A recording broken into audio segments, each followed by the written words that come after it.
You eat on Thursday?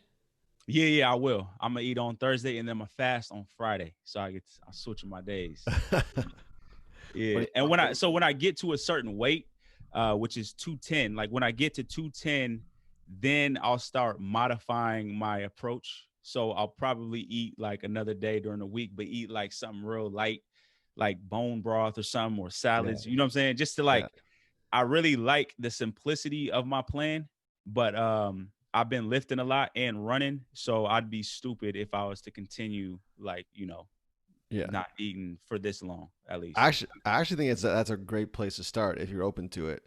And I don't know if you do this consciously or not, but when you said your number, which was 205, you didn't say if, you said when. And Yeah. something that I want to talk to you about on this podcast, which has just kicked off, is belief. And I don't know if you had time to listen to or watch that podcast I sent to you from Aubrey Marcus and Dr. Joe Dispenza, where they're talking about epigenetics, like the science of the brain. So for you, when you have a goal, whether it's business, personal, something like weight loss or weight gain, is it natural for you to just say when as opposed to if I hit it? That's a good question because I'd like to believe that I always have the win mindset. Right. But what's cool, and you do this a lot as well whenever we talk, is you are able to detect my language patterns. You can tell. So if I say if, that means automatically I got some doubt. Hmm. So that's not necessarily a bad thing, but that just means that's where I'm at. So when it comes to, for example, the weight loss, I've been doing this a long enough and I've been making progress. So now it's a matter of when. You feel what I'm saying? So I've always had the 50 cent, or I should say at my best, I've always had that 50 cent mentality, which is get rich or die trying. Meaning I might not reach it, but I'm not sure why I wouldn't eventually. You know what I'm saying? Right. Like, so I'm going after it. So it might take me longer. I might reach it, by my prescribed date. I might not, but either way, I'm not gonna stop because I ain't got shit else to do. You know what I'm saying? Yeah. Yeah. Like it's like this is my life. They're my goals, and I've always been that way in terms of like it's for me. So I don't have nothing else to do. If this is what I want, I'm going to go after it, and we'll see. You know what I'm saying? You and I have talked a lot, not a lot, but we've talked before about stop loss. That theory, it's a stock market financial theory in regards to if you and I decided to buy a stock together.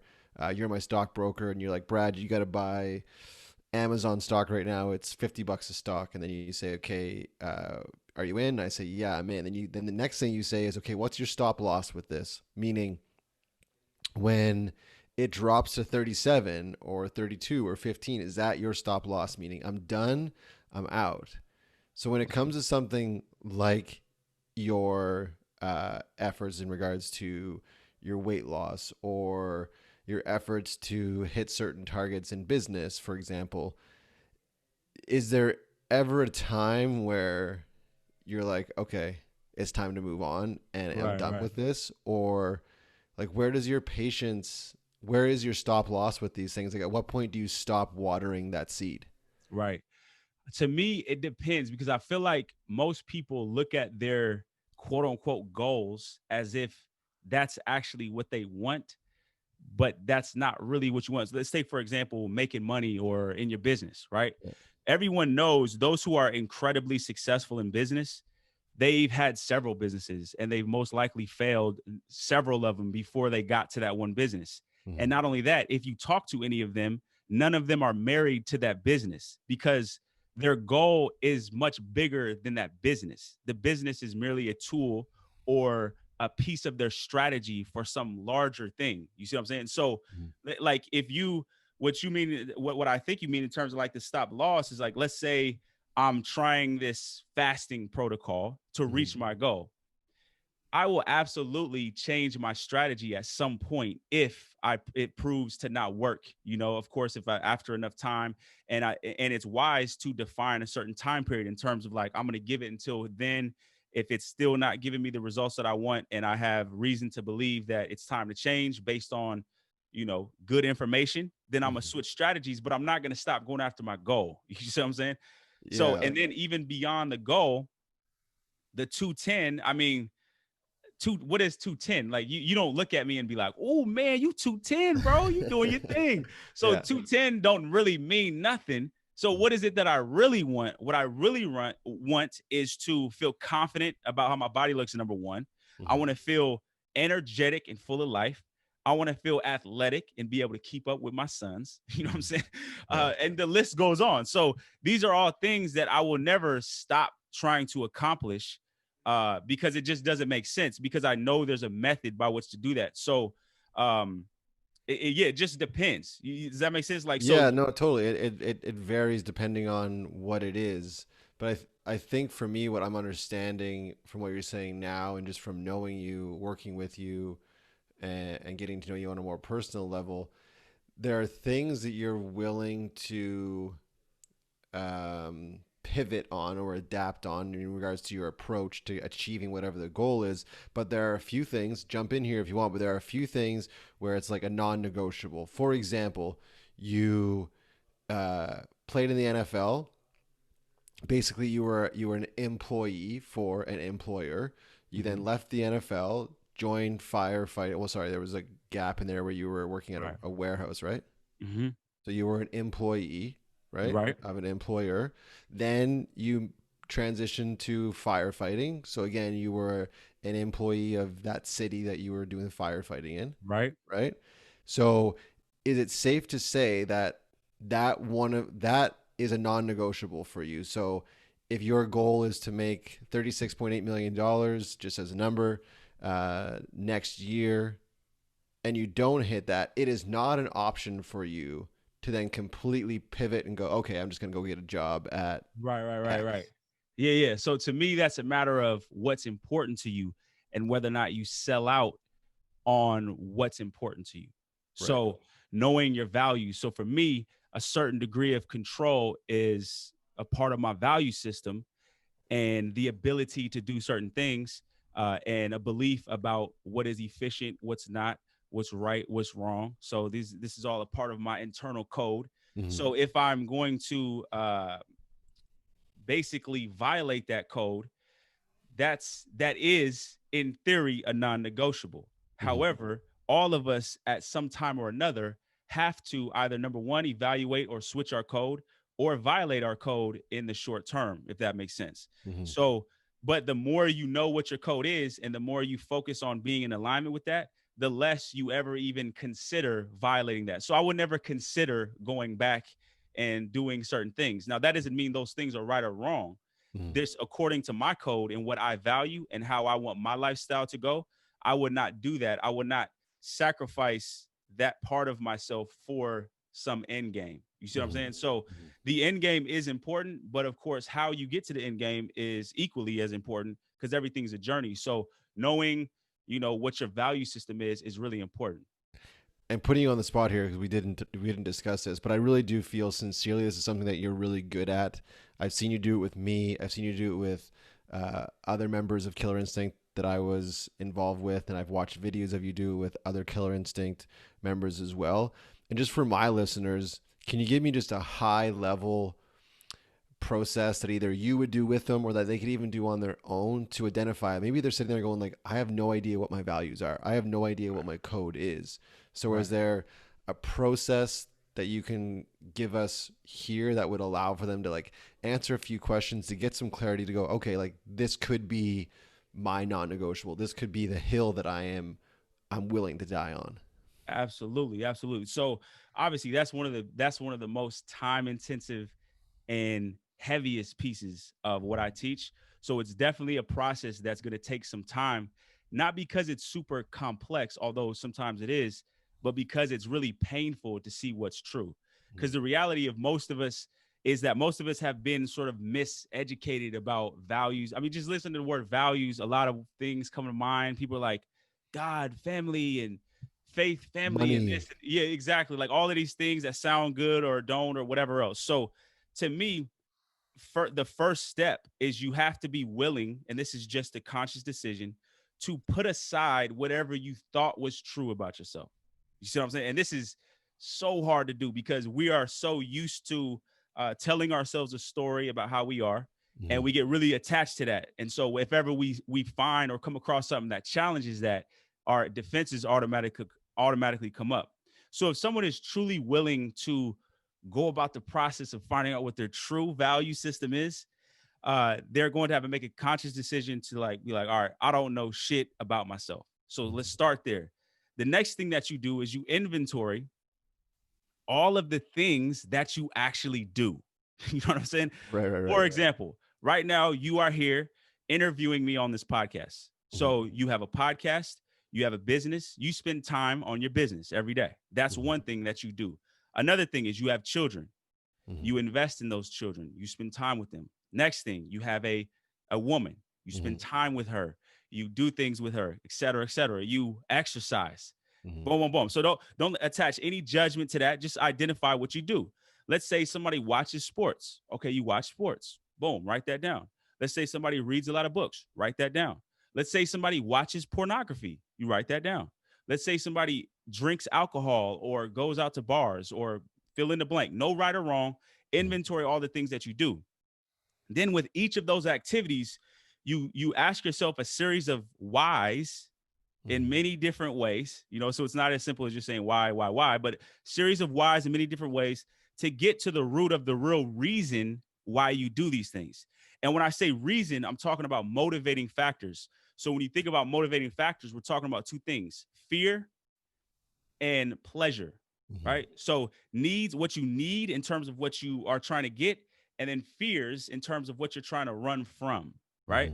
So for example, the guy who comes home from work every day and drinks a beer, there's a reason why you're doing that. So what are you going towards? Maybe you like the taste. Okay, why do you like the taste? It gives you comfort. So that's a form of comfort you get from it.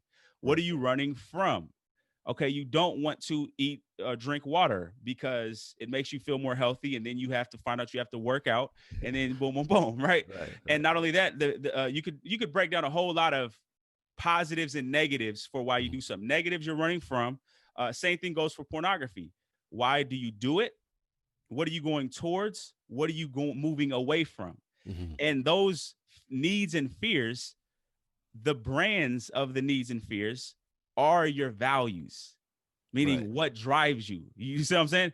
So, and again, it's not like as simple as just saying, here's your value, here's your values, etc. Ultimately, what I teach people to do is come up with your own titles or names for these.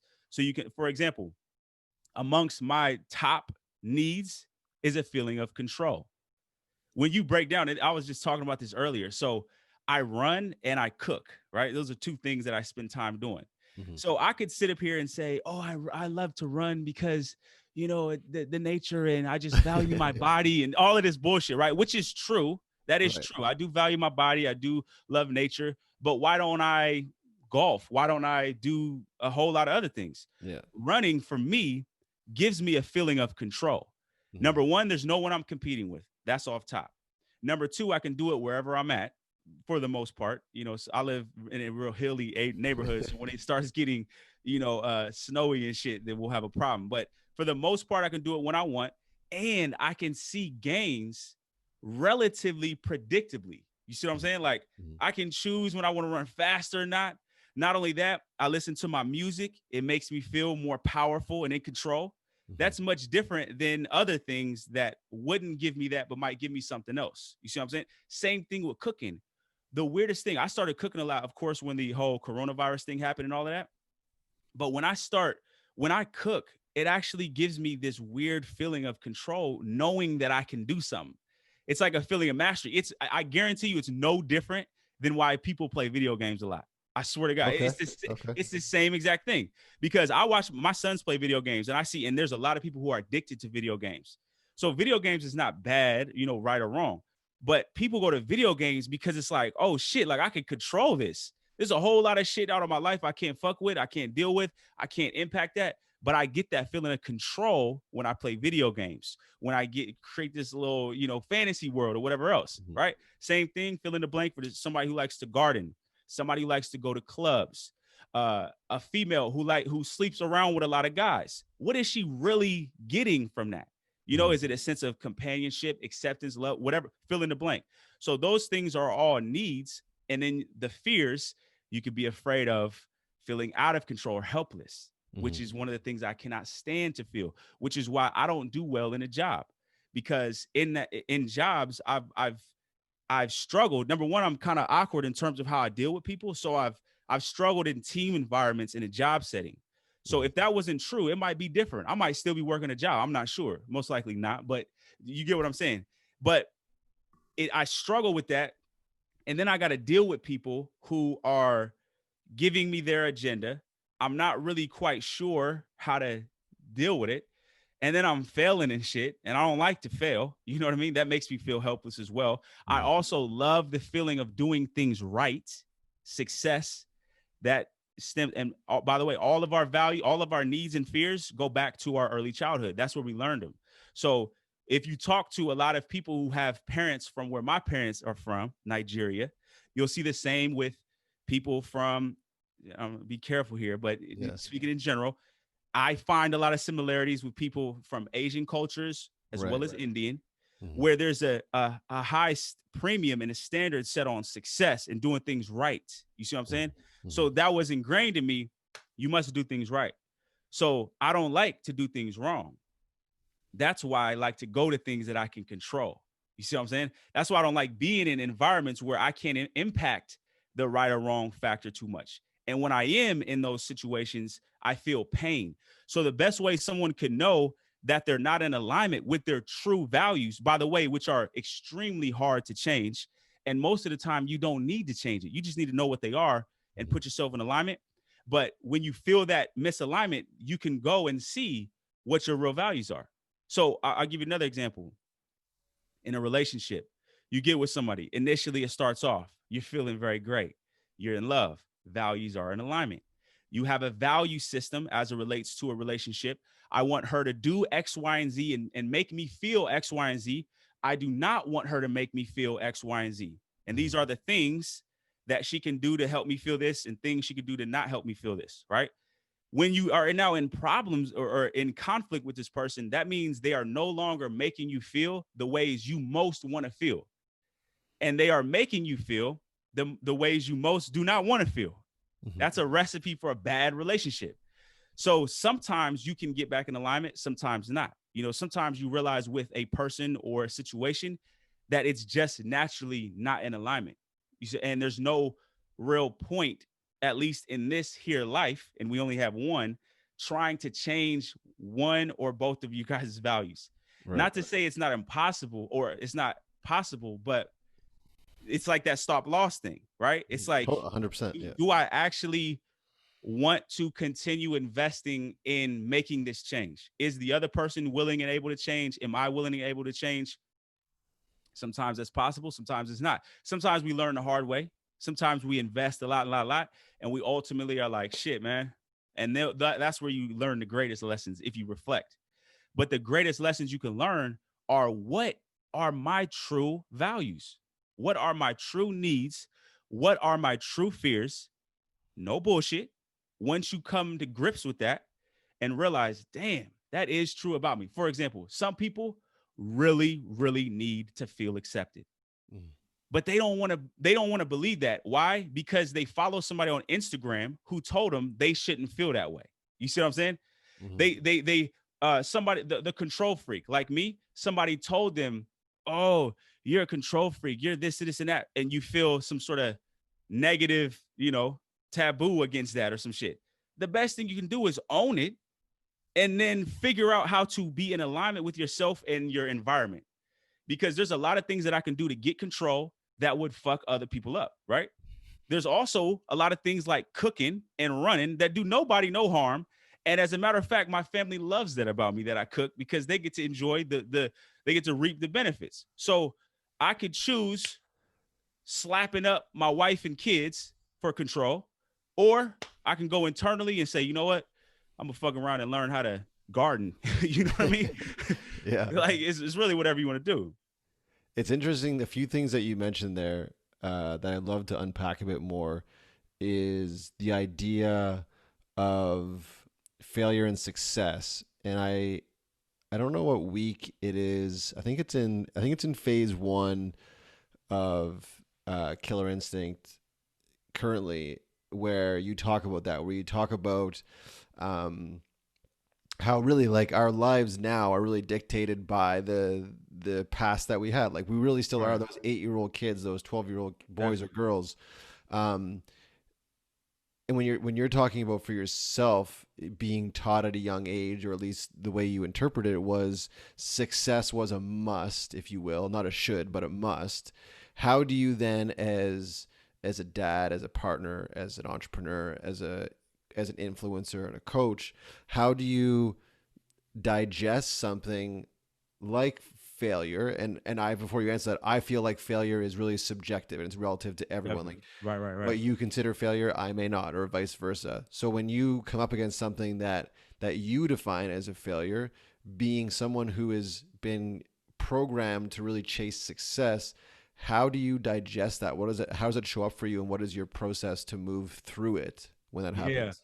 No, that's a great question. So obviously the first thing is awareness, meaning you see it. Like if you're a quarterback and you keep throwing interceptions, the best thing you could do is turn on the film and watch the film over and over. Don't implement any new techniques, nothing. Just watch that shit. Because the more you watch it, the more you can diagnose those patterns, right? Now, Mm-hmm. once you watch it, or and it's not like an ending, or you should always be working on developing more self-awareness. But the more you watch it, the more ready you then become to implement something new, basically rewire a habit, right? Mm-hmm. Mm-hmm. And it's no different than teaching your kids how to wipe their ass. So you have two children. Lena's probably not at the point, I imagine, where she's wiping her own ass. Just about, just about. Perfect. Oh man, that's early. You Yeah. legit. So and so you get there, right? You that doesn't happen from the jump. That's something you train. And then even when she does start wiping her own ass, guarantee you're gonna find some shitty draws in the dirty clothes. You know what I mean? Even when she gets 5, 6, 7, etc. So it's a process. So I'll give you an example. When I was like I was gonna say when I was a young entrepreneur, I'm still young. When I was a baby entrepreneur, I'm like a toddler kind of right Yeah, now. yeah. So when I was a baby entrepreneur, I was motivated, yeah, I'm gonna go do this, boom, boom, boom. But what I found is that there was these things that I needed to do, these actions I knew I needed to take, but I wasn't really doing them. I was actively like procrastinating, So luckily I was watching film, observing myself, right? And I'm peeping game like, yo, why am I doing this? And so what I realized was that I was afraid to take some action and then have them not work out, Mm-hmm. right? Mm-hmm. Like send out a bunch of emails and then no one responds. Try to sell something and no one says yes, Mm-hmm. right? Mm-hmm. So that was my internal definition in terms of what failure is. You try something, it doesn't go your way, you just failed. Rewind back to when you're young, you take a shot, miss it. Oh no, everyone's mad. You know what I mean? You try it, you do a test, you get a bad grade, you get a whooping when you get home. So that's ingrained in you. Mm-hmm. So what I did was I understood consciously this doesn't work, but on an internal level, that's what the code was. So at that moment is when I had to rewire the habit or begin the process of rewiring. And that comes consciously. So anytime somebody's trying to build a habit, you got to consciously do it at first. You have to deliberately teach your kids how to floss before that becomes habit for them. And you have to do it a lot in the beginning, right? Mm-hmm. So Mm-hmm. what I did was I said I got to come up with a new definition for failure. Because if I continue operating with this type of definition of failure, meaning if you try something and it doesn't work out, I would be broke for the rest of my life. You know what I mean? So Right. that was a very practical thing for me. It's like there's no way that this is gonna work. So what I did was I identified a new definition. Okay, failure now means if I just completely give up. Like if I just tap out, okay, then I failed. Now, if I don't, then I'm still in the game. You know what I'm saying? So it doesn't mean I won't feel pain, but at least I'm still in the game. At least I won't feel like a failure. So then I said success too, though, because anytime you talk about failure, you got to talk about success. So what does success typically mean? Something goes good, right? Mm-hmm. When do we typically praise our children? When something good happens, quote unquote, and we could talk about good even is subjective. When they get a good grade, when someone says something nice about them, when they Wipe fill in their the ass. blank. Exactly. Wipe their ass, right? So then it's like, all right, well, if it can't be, I can't only feel like a success when something goes well because things aren't going well that often. You know what I mean? Yeah. So Yeah. why don't I make it a little easier?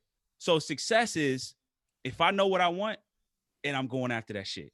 Mm-hmm. I know what I want, I'm going after it. So now if I don't know what I want, I better figure it out so I can feel like a success and I better be doing something about it.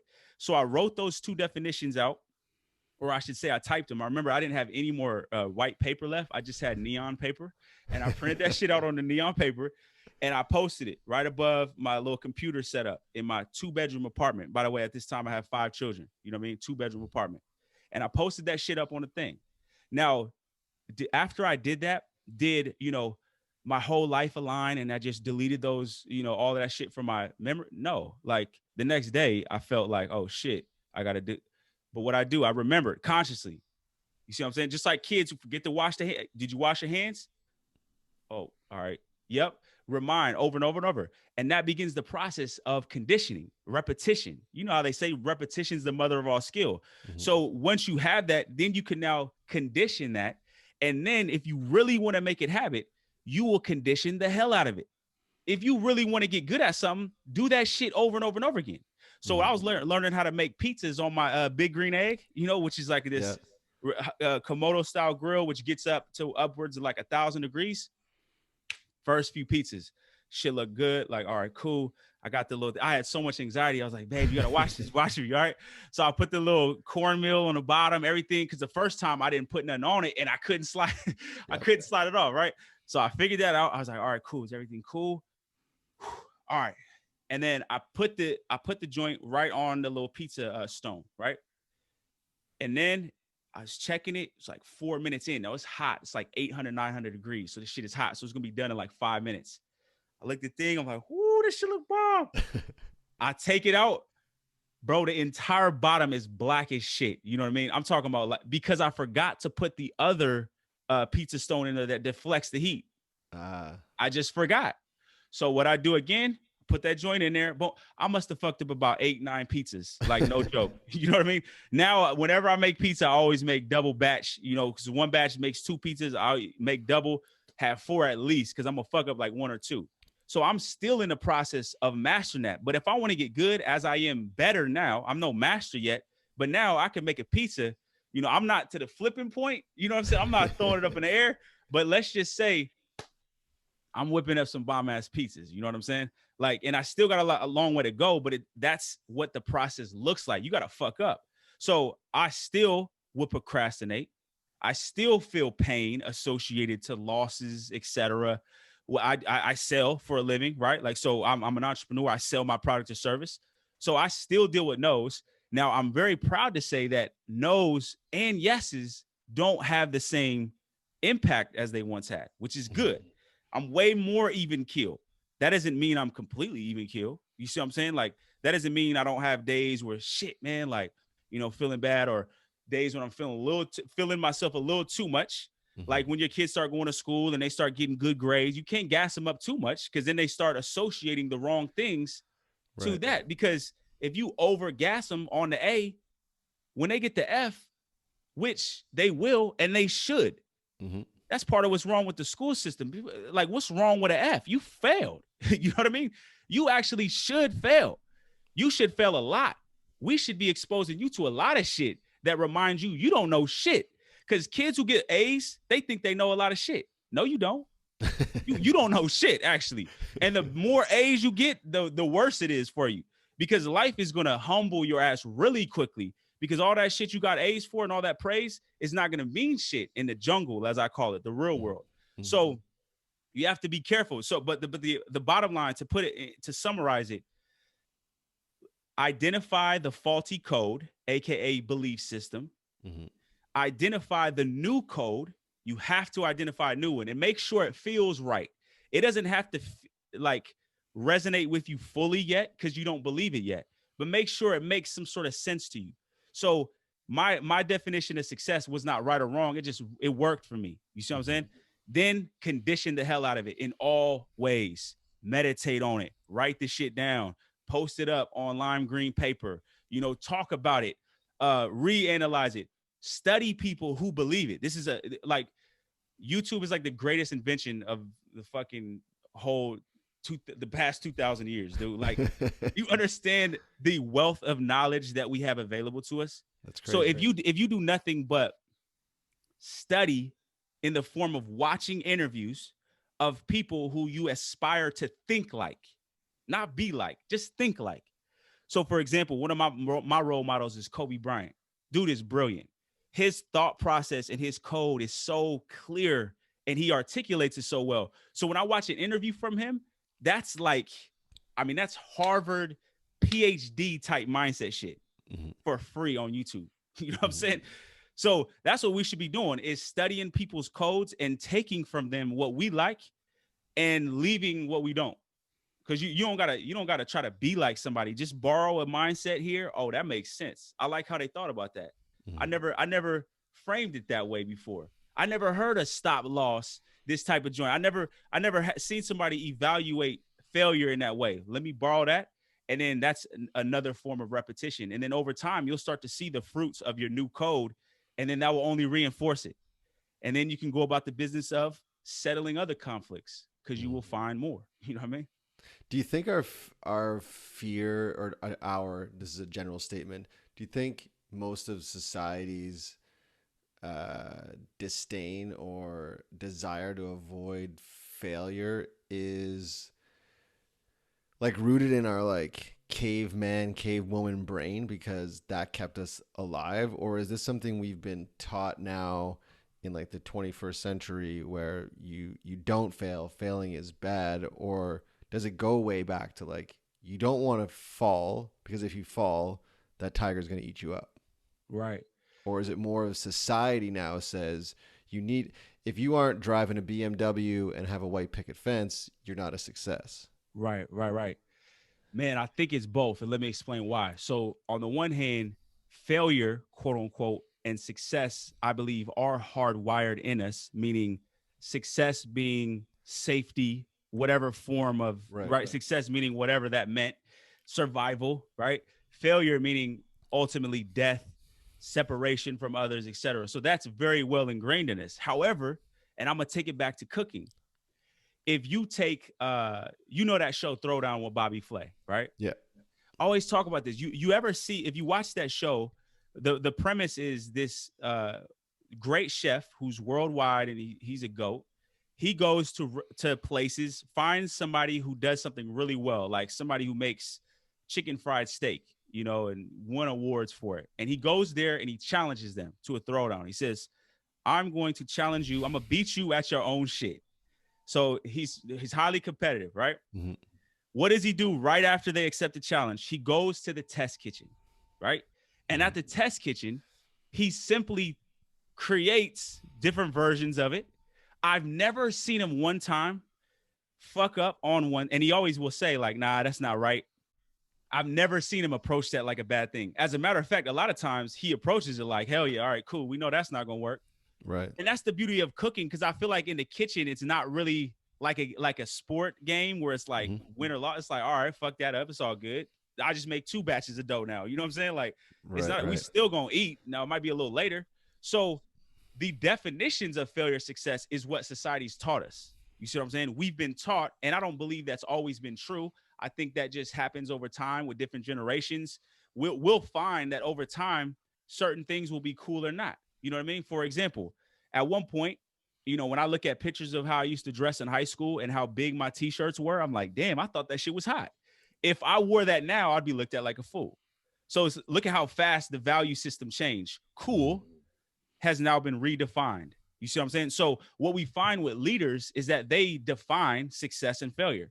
They define what's cool. They define the value system of a generation, of a team, of a family, right? So for you to say, in my family, with my children, I'm going to set the tone about what success means. Mm-hmm. So you're not going to learn from your friends at school. You're not going to learn from your teachers. You're certainly not going to learn from these cartoons, right? Because if they do, you already know what's going to happen then, right? Yeah. You're going to learn from daddy and mommy. We're going to show you what success is. So now Lena's walking around. She going to school for the first time, and she's looking at these kids like, these are some lames. Like, this is not cool at all. Daddy and mommy taught me from the jump that what's cool is being experimenting with shit.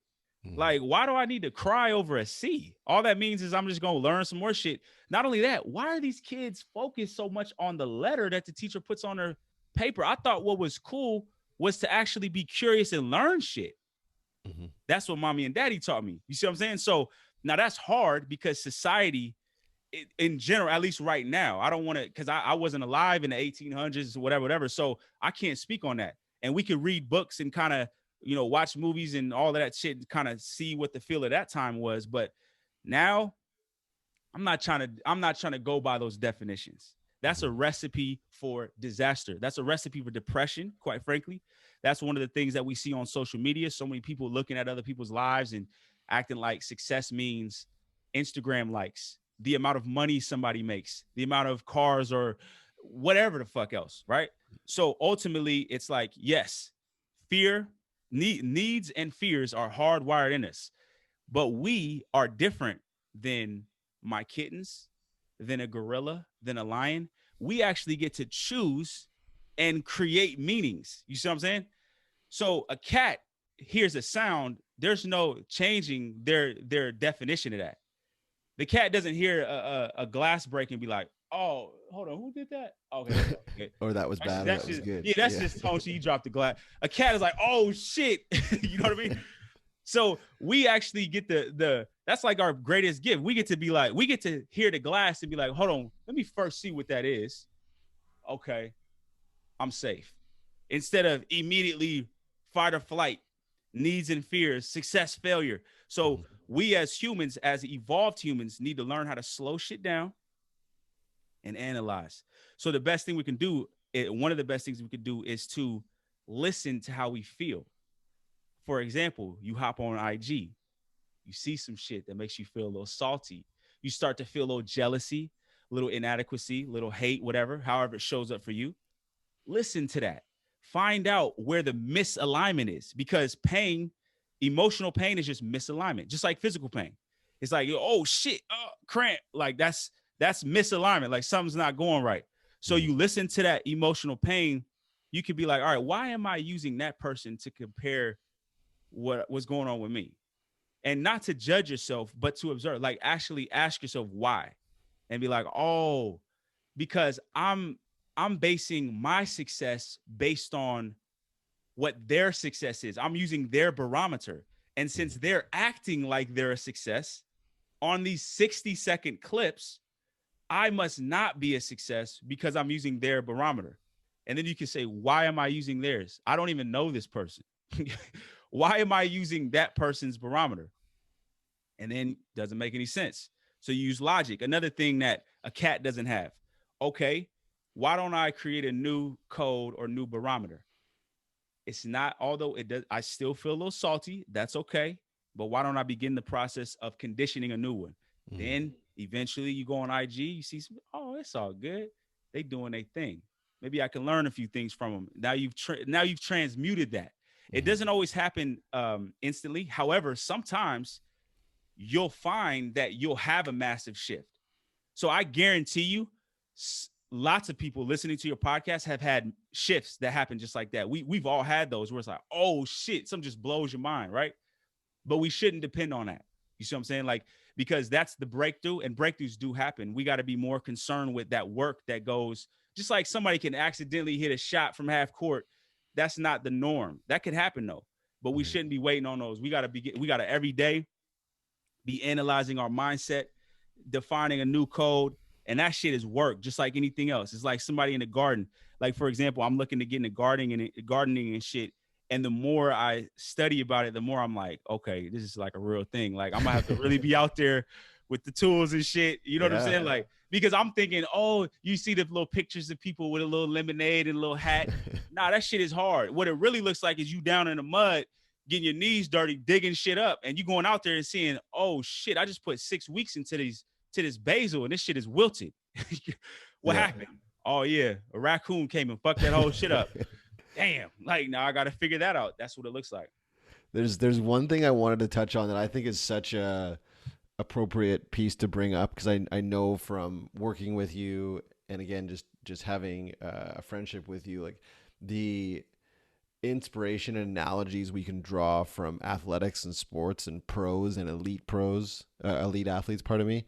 But one story that I heard a long time ago, I think you and I discussed it, but it was about the idea of a quantum leap, and quantum leap being my understanding of it. Fact check me here, guys, but the quantum leap is basically the combination of all these very tiny atoms that come together to then explode and create this big shift. And the way it was described in this lecture was the guy was comparing athletics, comparing someone that in the Major League Baseball that hit 250 and someone that hit 300, and just that 0.5 difference, what that meant in their salary. And it was something ridiculous, like $14 million annually you make if you just hit it half a percentage more than the other guy. Right. But one thing that has always stuck with me since I've watched that video, listened to that lecture, was someone that hits 300, which apparently doesn't really happen anymore, but someone that hits 300, we have to understand what that actually means. So for them to be a success, for them to be at the top of the game, meaning like a GOAT in baseball, they have to step up to bat and fail 7 times. They have to fail 7 times and win 3. Right. That for me is like, that's motivation to try something. I'm looking for failure because I know if I quote unquote fail, AKA miss the ball, guess what? The odds are I'm going to step up at one of these times and smack that ball to the park.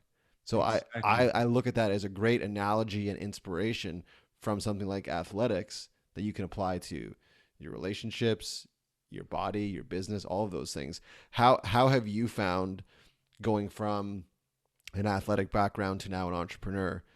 How do you pull inspiration from, watching people like Kobe Bryant or Michael Jordan? Right. Man, I think one of the biggest things, man, and I was actually talking to my wife about this a couple weeks ago, because I've actually never won a championship. Like I've played football, all the way from 7th grade, high school, college, pros. I never won a championship. I actually was on the 2009 Saints team that won the championship, but I was released halfway through that year. But if you ask any athlete, right, and an athlete who's never won a championship, let's say, and you get them to talking about their career, they will talk about their career with smiles on their face, because playing sports is awesome. You know what I'm saying? Even when you're losing, even when it sucks, like anywhere, listen, if you ever played sports and you lost, and let's say you lost, heartbreaking loss, and you're crying, whatever, I guarantee you after that game, you connected with a teammate in some sort of way, in a way you never would have if you had won. Mm-hmm. I guarantee that coach who was screwing you over and not playing, you got yourself to work so hard that summer and get more out of yourself than you ever would have if that coach was fucking with you and playing and all of that. So I look back at all of the periods of time when I was playing sports, and I'm like, that shit was fun, man. Not to say like I love losing, because I don't. And I certainly wish I could have got a championship, whatever. But I can't even say that winning a championship would have made my life any better right now, quite frankly. Mm-hmm. As a matter of fact, I learned, and as we all do, more from that pain. And because you start searching for shit, you start figuring out ways to get better. And so to me, what I've learned, the analogy for life is like, look, yeah, we're all trying to win. Like, let's keep it real, man. Like, you're a competitor. I'm a competitor. Humans are competitors. What am I talking? Like, everyone's a competitor. We want to win. But are we so foolish to believe that, like, if we don't win, that none of this shit meant anything? Mm-hmm. Like, that's just foolish. That makes no sense. That's like saying Charles Barkley, who never won an NBA championship, like his whole career was just a fucking fluke. And no, he had a blast, man. So life is a blast. Even the shit that we go through. You see what I'm saying? Even the negative shit that we go through, even the failures. Now, that doesn't mean it feels good. That doesn't mean you might not look back at some shit and start crying right now and feeling pain. But guess what? That pain helped you refine your goals more, helped you get away from some shit you should have been already got away from, helped you learn some new shit. And that pain made you enjoy the success that you're currently experiencing all the more greater. So you won't know what hot is unless you feel cold. So for example, my water heater just broke like a couple days ago, just got fixed this morning. So I've been taking cold showers the past couple days. Now that's a habit that I don't do that every day, but it's definitely in my repertoire. Let's just say I'm glad that it is, because that shit was cold as all get up. You know what I mean? Because it's wintertime out here. But it's like, yo, now when that hot water comes back on, like it did today, I'm like, man, this shit is real good. You know what I mean? Just like fasting. Your absence from food, you feel that pain, you feel that hunger. That makes you appreciate when you bite an apple. You're like, oh my goodness. So I have 4 children. Every Thursday, they fast just till lunchtime, about 1 o'clock. And of course, to them, it's like, oh, I'm dying, right? Now they're getting better with it now. I've never seen my 5-year-old enjoy an apple so much as the day when That's awesome. seriously, he'd be like, Dad, can I have an apple? I'm like, you good, man? It's 1 o'clock. He'd be like, exactly. That apple is delicious. And you was taking that shit for granted because you always had it. It wasn't until you felt that pain that you now can experience that pleasure. So that's what sports taught me. It's like, yeah, man, it's not all about wins and losses, dude. Like, it's about the fun. It's about the process. It's about the process of learning and shit. And again, to clarify, it's not about feeling good all the time. Life's not about feeling good all the time. You must, in order to grow, if growing is a part of your code, you must see the value of pain. You have to. If you value being in physical shape, you have to value pain. You have to, when you squat, be like, yeah, that's good. It's painful, but it's good. You know what I mean? Like, and that's what I got from sports. I love that, man. And I appreciate you sharing that. And it's so true. That duality, like we don't even know what a hot shower is if we've never had a cold shower. Exactly. That's something, again, I've learned from you, that idea of duality. Um, I want to respect your time. I do want to touch on a few more things before I let you go officially, but I want to just quickly tell a story if you're open to it. Oh, absolutely. So the story is, this is more so, I guess it's for Niyi, but more so for you guys listening. I don't know if I ever told you this story like in detail, and maybe you know it, maybe you don't. But the story is about how you and I came to meet and how you and I came to initially start working together. And I tell it right now only because if it wasn't for this story, if it wasn't for this reality to have taken place, I wouldn't be where I'm at today. And I don't want to say that to pump your tires too much, or as you say, like gas you up too much. But I do feel, and I hopefully I've told you this, but I do feel like I owe so much to you and the work we've done together and just what you've shown me. And whether it's my business or my relationships or my being a father, like there's so many things that you've done for me. And I share this story only because people that are listening, I do want to say, guys, like this is real. And Niyi's program and his coaching, it works, and allow me to be that canary in the mine shaft. And as you know, Niyi, like I'll promote your stuff till I'm blue in the face. I appreciate you. So anyway, the story is I'm in my vehicle. It's 2018, must have been 2018 or late 2017. And I'm in my vehicle in downtown Vancouver, and something just comes over me. I'm listening to one of your podcasts, and something just comes over me. At that point, I probably listened to 75 or 90 of your podcasts. So I constantly would hear your intro and your outro where you talk about like Killer Instinct program. If you want to be a part of it, head to this website, fill out this form. And every time I would think like, oh man, wouldn't that be cool? Wouldn't that be cool? And I would just dismiss it and move on. For some reason, this day, things changed for me, and I'm so grateful for that. So I vividly remember, it's a core memory for me, sitting in my vehicle, hating my current job and not expecting anything from filling out this form and booking a meeting with you. But I just knew that if I didn't do that, I wouldn't be happy. So I'm sitting there on my phone and I'm filling out everything, answering the questions as best I can. And then all of a sudden, like within, I'm going to say just for the story's sake, like within a matter of hours, I get an email from you saying like, hey, let's meet up. These are my times. We can do it. What do you think? And all of a sudden I had this meeting booked with you, this guy that I'd just been listening to his podcast and really kind of believed what he was saying. And then cut to a few days later, I think, max, and I'm in what was Lena's room with the door shut. I'm on the phone. I'm super nervous, and I don't know what's going to happen. I don't know what to say. And then you come on the phone and we just start interacting. There's questions and answers, and I'm giving you more context through the questions that you're asking me. And then all of a sudden it's just like, okay, well, what are we doing? Are we doing this or are we not? And I'm very much a person, like, I think Big Sean says, like, I don't jump, I dive into things. And I was like, okay, let's go. Right. And I've never regretted that decision, and I've taken so much from.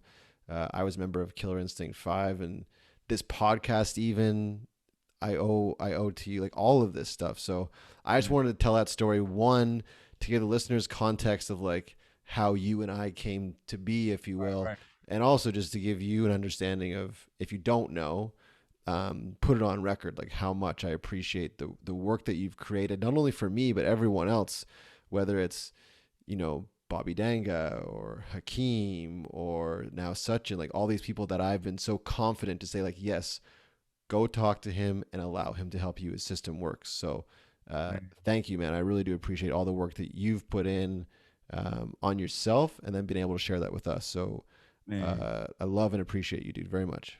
Yo, I can't tell you how much that means, man. And to for everyone listening to know that even post Killer Instinct, I don't I've never really connected with anyone after Killer Instinct from a friendship standpoint as I did with you, and seeing like just how great of a friend that you've been to me since that time, and a genuine friend, like someone that even when we're not talking, you stay in my mind constantly, and so much that you put me up on game on. You know what I'm saying? Like, Mhm. and the ways that you see things, and I was just telling my wife just a couple of days ago as well about how you are one of those people that, because I was talking about how as you get better and better at what you do, you'll actually start experiencing more and more doubts.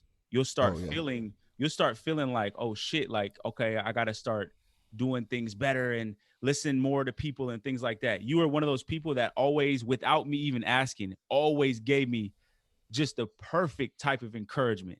You know what I'm saying? With a text after a meeting, like, yo, man, keep doing your thing. And it wasn't like the words, it was like I felt it. It was like, hell yeah. You know what I'm saying? Mm. It's like the best brand of validation that one could get.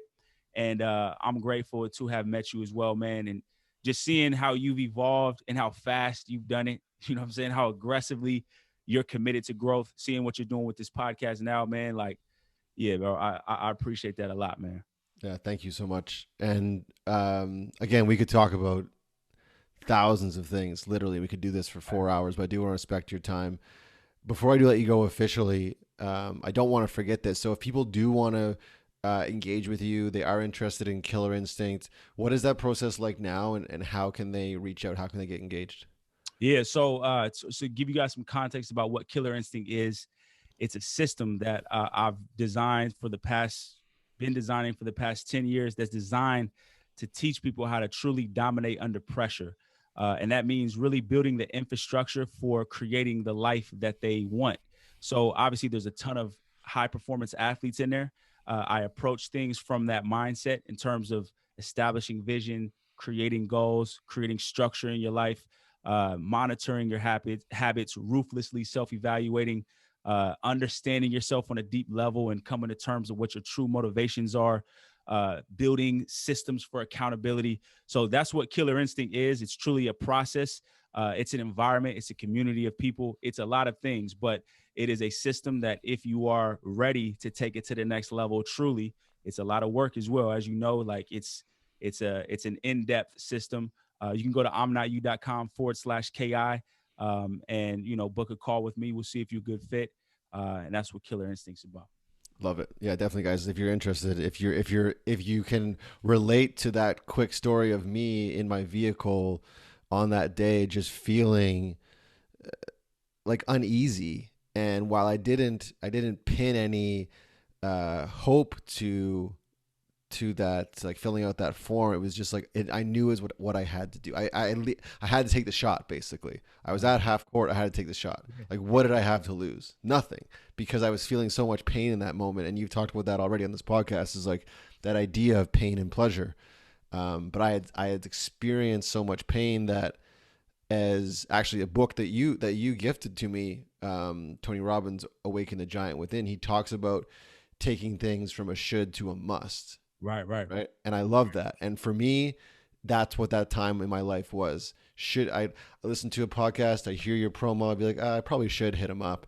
And on that day, it was just like, no, I must Right. because I need to know. I need to know what this might look like.